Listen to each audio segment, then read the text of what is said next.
कलसा अनलिए से हो कलसा फूट गे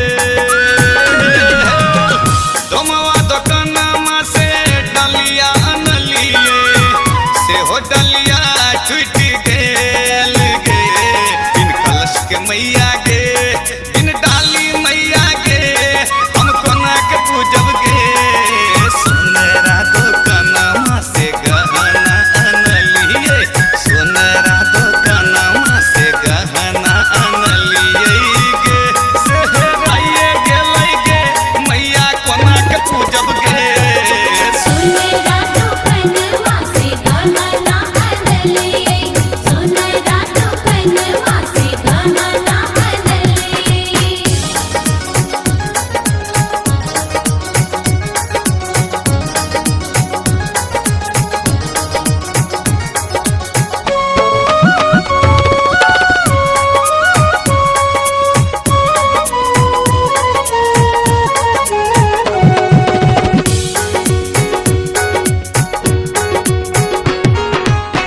मलिया दुकानमा से माला अनलिए से हो माला टूट गेल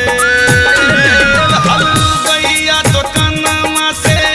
लड्डू अनलिए से हो लड्डू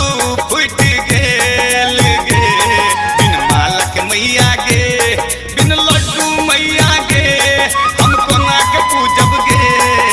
सोनरा दुकानमा से गहना अनलिए सोनरा दुकानमा से गहना अनलिए गे सेहराइए गेलै गे मैया कोना के पूजब गे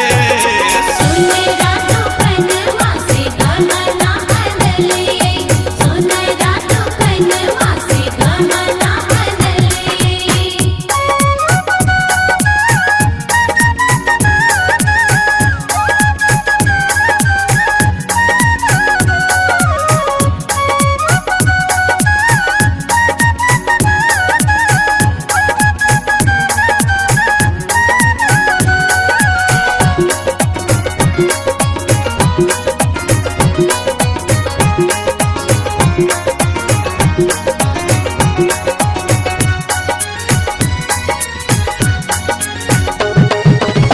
पटवा दुकानमा से चुनरी अनलिए से हो चुनरी फट गे बनिया दुकानमा से